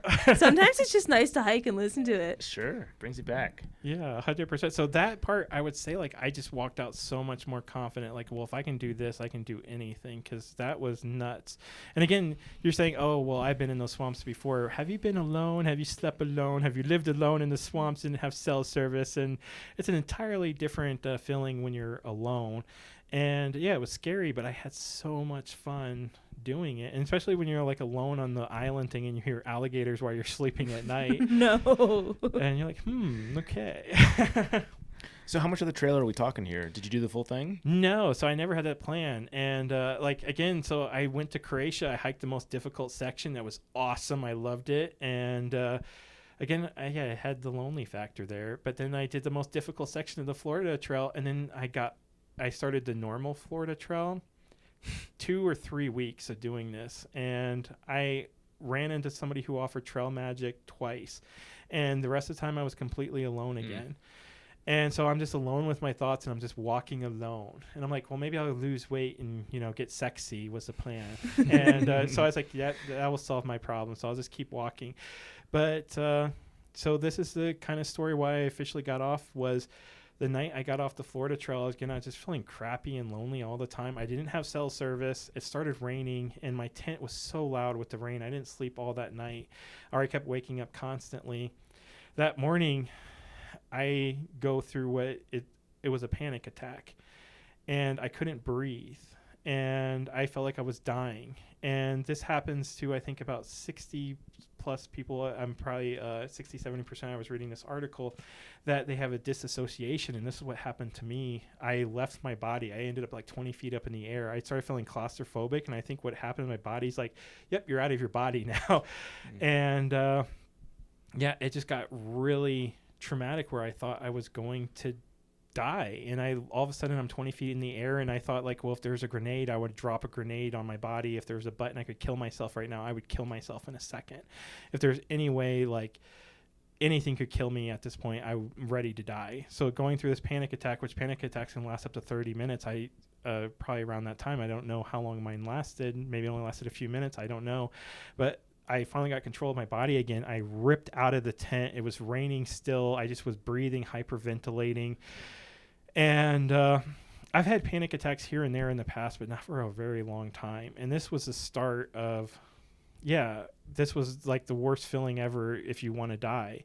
And I was like, nope, I'm getting off the Florida Trail. And I actually talked to a friend, and my friend that we hiked on the PCT, Sean, and he told me, like, dude, why are you punishing yourself? Like, when's the last time you slept in a bed? And I was like, actually, since Croatia, I mean, I slept in my car, I slept in a garage, I slept on a porch, and last time I slept in a real bed was Croatia like a couple months ago. He's like, my God, why, dude? And I was like, it wasn't the money factor. It was like, I was trying to save money was the thing. But he's like, you're just punishing yourself.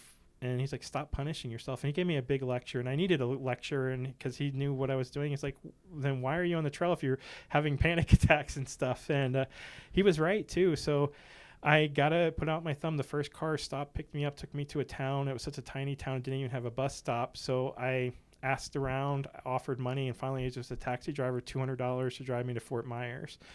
I picked up my Jeep, and I kind of took off at that moment. I was going to head towards St. Louis, and I kept having panic attacks. So I had a panic attack in the Jeep, and again, I had a disassociation where I left my body. While you're driving? No. So again, I try to sleep in my Jeep. Oh, okay. So every night, it's like I can't sleep at night. And this was actually a problem that started in Germany too. From like 1 a.m. to like 4 or 5, I could not sleep. And so I wasn't ever getting a good night's sleep. And so I think not having a good night's sleep caused these panic attacks. And now all of a sudden it's like, okay, I'm spiraling out of control.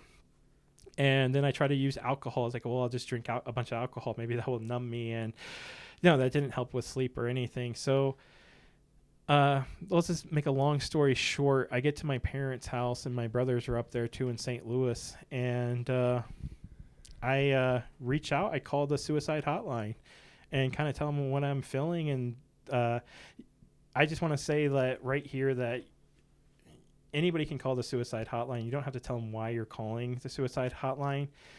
And so I know this too, because if you say the wrong thing, they'll send police ambulance to you, and they'll throw you in the ambulance, and you don't have a choice after that matter. But I knew I didn't want to get tossed into an ambulance, but I was like, I'm feeling awful. I was like, yeah, if a meteorite hit me right now and killed me, I wouldn't care, but I have no plans to kill myself. But, I have those suicidal ideations where, yeah, if a bear or alligator eats me right now, sure, let's go for it. So after talking to them, the next day I get a call from the Veterans Affairs from Jefferson Barracks, and it was this guy named Mike. And Mike is like, hey, okay, I'm Mike. And he's like, what can I do? What can I help you for? It's like, do you think you need to check yourself into Jefferson Barracks? He's like, and I told him I did not want to get into an ambulance. I know they'll make me take off my clothes. They'll strap me down. I was like, I don't want to do that. And he's like, okay, their option. He's like, but you're not going to harm yourself or anything now. I was like, no, I'm good. I really need to talk to somebody. He's like, right on. He's like, let's get you a psychiatrist. And I'll talk to you. I'll call you every single day until the psychiatrist calls you. And then the psychiatrist is going to give you a psychologist for therapy to talk to, probably is what's going to happen. And I would say the Veterans Affairs is 100% outstanding to their mental health thing was amazing. I give it A+++. And so I got a psychiatrist, a psychologist, and the psychiatrist says, it sounds like you honestly don't need medicine, but, we'll give you something here and there, but it's just a Band-Aid. What it sounds like you honestly need is you need to talk to a therapist, and you need to work some issues out is what you're really telling me and stuff like that. And then I kind of told him like my whole quest, like, well, I thought if I lose 200 pounds, I will, they'll make my life happy. And like, let's get you a dietitian too. And everything's through video. So if you want to go traveling or something, we can, do video chat. And I was like, okay, no, this sounds awesome here. And that was probably the best thing I did. And I learned a lot of different things, especially on like just hiking, like my vision that getting a girlfriend's not going to make me happy. Losing 200 pounds isn't going to make me happy. The biggest thing I have to do is I have to find out how to make myself happy. And I think that was the biggest thing I was trying to learn in therapy is, just trying to find happiness in myself and not to go out. Before I took off back on adventures again, I actually was telling like the therapist and the dietitian that, hey, I don't want to go on these adventures until I lose 30 more pounds. And I walked away from social media again here for a couple months this year just to do therapy and work on myself. And they're like, wait, Cory, why aren't you going to go do this stuff because you have to lose 30 pounds? What's that number? That doesn't make any sense. Then I got lectures, and it's like you're thinking, I would say, wrong.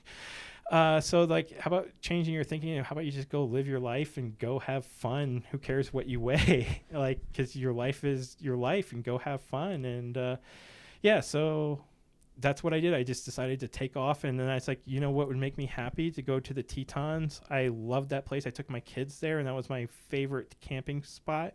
So I was like, I'll start this adventure.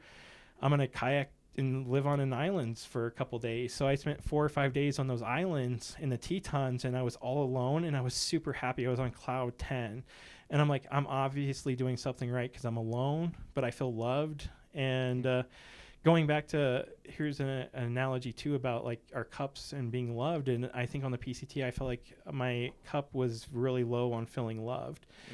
And it took a lot to process that there's so many different kinds of love, and there's so many like awesome friendships and stuff, that I have so many friends around the world now. It's like, okay, I am freaking loved. And I'm trying to like draw out what the learning lesson was that was the mental shift for you, because it sounds like an appreciation for the relationships that you had was pretty instrumental, in addition to not letting the scale dictate your happiness. Are these correct? Yeah, I think I needed to realize I don't need a relationship to say that you're loved. And there's people that love me. I think people that love me around the world now. I've made friends around the world that, welcome me into their house and stuff, that care about me. And I just need to always remember that. And since I took off on this trip, I've had so many people reach out with support. And I started talking a little bit about panic attacks and different things on social media now, because it's kind of like what I'm learning, and I'm figuring it might help other people. So I started posting it on my social media, and people have only reached out positive and said that, hey, I can relate to this too. Thank you so much for sharing your panic attacks, and thank you for sharing all this. I have a question. So jumping back to calling the suicide hotline, I think this is something that could be interesting for someone if they feel like maybe they want to call, but they might be nervous to. Can you walk through how that call goes, like maybe in detail of like the back and forth between how it starts, what they ask, like what could a person expect if they needed to call and they were apprehensive about it? So you might be actually talking to an expert. So really? Yeah, this isn't somebody who I've maybe called them 20 or 30 times. Not this year. I've actually only called them once this year, but I've had different things in my life. Let's just say that. So if you call the suicide hotline and say that you're going to kill yourself, they're going to send the police after you. Doesn't mean that they're going to take you away. I've never been taken away from there, even after saying I'm going to harm myself, because once I talked to the police, I was like, hey, this is what's up. And I'm just feeling really bad or stuff.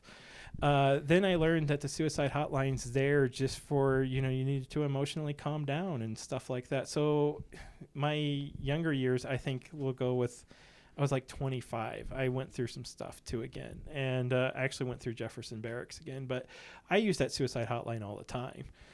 And that's why I didn't want to, when I went to there, I, again, never got taken away or anything. But if you say that you're going to harm yourself or somebody else, they can do, I think it's called the Baker's Act, and they can take you away for like 24 hours to monitor you. And so I think the one time I did go up to, I called the suicide hotline, and they're like, have you ever talked to a therapist before? I think I was 25, and they said no. And so like, we'll come up to the hospital and talk to a therapist. I'm like, okay, that sounds great. That's what I want to do. And I told them how I was going to feel and stuff like that. I'm pretty sure it's called Baker's Act. They Baker's Act me, though. Apparently I said the wrong thing to the therapist. So they told me to take off my clothes, and they put me on an ambulance. They put me in a jumpsuit, and they strapped me down. I really hated that. And they took me to, Jefferson Barracks. And immediately I talked to the therapist there, and instantly took it away and said, you can leave at any time you want to. You're fine. But I advise you to stay. And I stayed there for a week, and it was like therapy every day, group therapy. It was awesome. And went to, after that to, I went through it was PTSD, but not for combat. It was non-combat PTSD, and started a program with that. And again, I've had an interesting life. I don't know, just going into all my mental health issues, but just 100% outstanding. They've always been outstanding and stuff like that. But yeah, you can call them. You don't have to give them a reason. So if somebody you're feeling down and you feel like you just might want to do something stupid, even driving drunk, just call them instead. And you don't have to tell them why you're calling to say, I need to talk to somebody. And yeah, just talk to them. And yeah, I think only one person kind of was a jerk. Everybody else was super awesome. And Did they ask for your name? yeah, so they want to know a little bit of it. They might want to know your location and stuff like that, and it kind of helps them out just in case you do say something where you think they're going to harm yourself. They want to send somebody out to you. So they may ask you things. And again, so when I called them this year, I knew kind of the drill and stuff like that, and I knew that they would get a hold of Jefferson Barracks, and Jefferson Barracks will get a hold of me really quickly. And so yeah, it worked out really well on that. So I just would say to anybody, don't feel for it's there. It's really an awesome program. I would actually love to work for them. And yeah, don't feel scared. You don't have to tell them why you're calling. You don't even have to give them your name. You don't have to tell them anything if you don't want to. Just say like, hey, I just need somebody to listen to for like 20 minutes. And that's what they're there for. Yeah, I dated a guy in college who he volunteered at a suicide hotline. And so there were a lot of nights where he would go and just sleep at the place because they would take shifts so that someone was always by the phone. And he would have people call him throughout the night. And, you know, you can't share any of the info. So it wasn't like I knew what was going on at all. But a lot of the times it wasn't people like wanting to kill themselves. It was just, you know, him saying like someone just wanted to talk. They just needed to talk to someone for a few hours, or, you know, they were just really upset and, you know, you just wanted to calm them down. Yeah, it's definitely, I think we can all kind of relate. I think some of us are just a little bit scared. We want to reach out though too, but yeah, to me it was great. Everything helping. And I think we have to always remember those emotions will pass. Where you feel emotional right now, yeah, give it 20 minutes, give it a couple hours. Those emotions are completely different. Can you talk about the importance of therapy in your life? Is this something that you would recommend to somebody that's going through a rough time? Yeah, so I originally went to therapy, of course, for 25.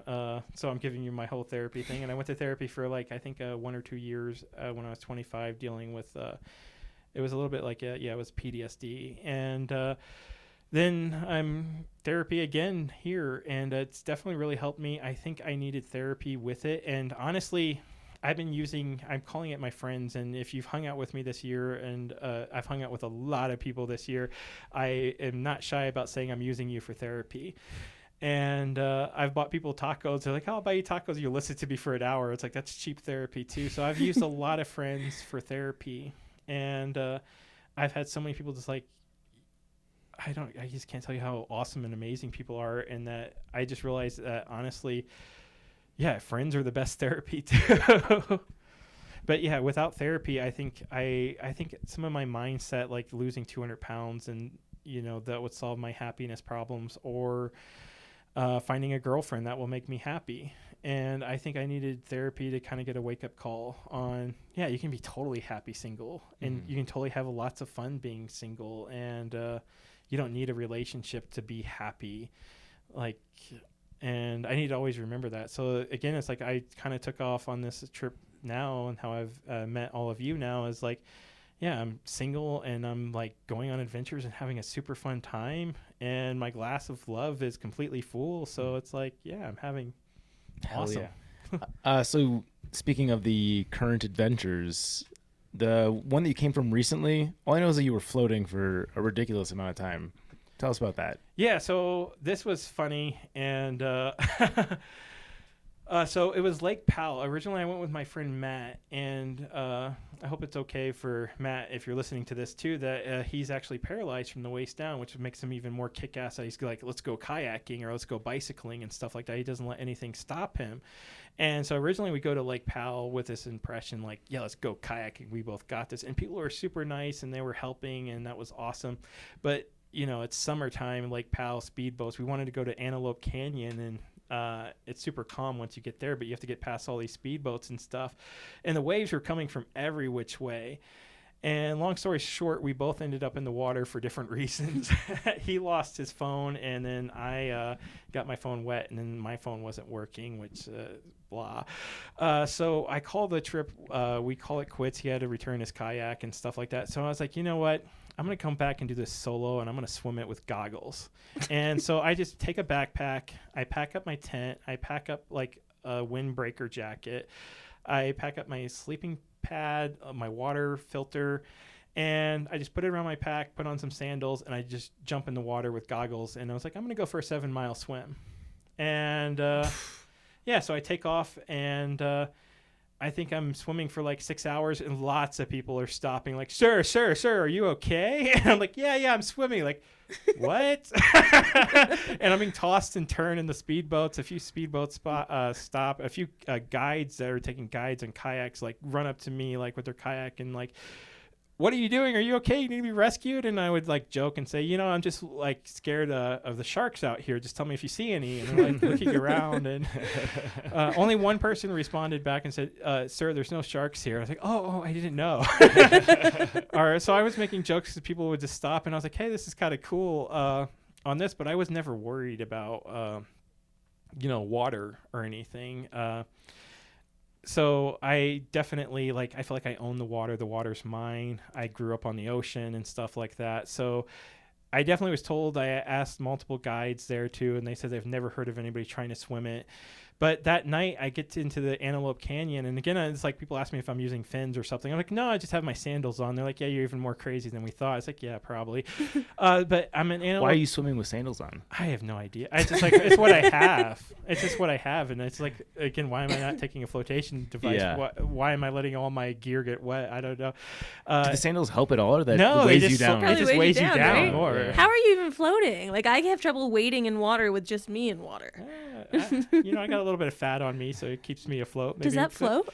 Yeah, a little bit. Yeah. Really? Yeah, fat has oxygen in it, but that's not again, it feels like I own the water. Again, I grew up next to the beach, so I did it. And also in the Marines, even when I was like 17 years old, I had like a combat helmet, my M16, and we had to jump into the water with a full pack, our combat boots, full clothing, and we jumped in like from 10 feet into the water, and then we had to swim and stay afloat.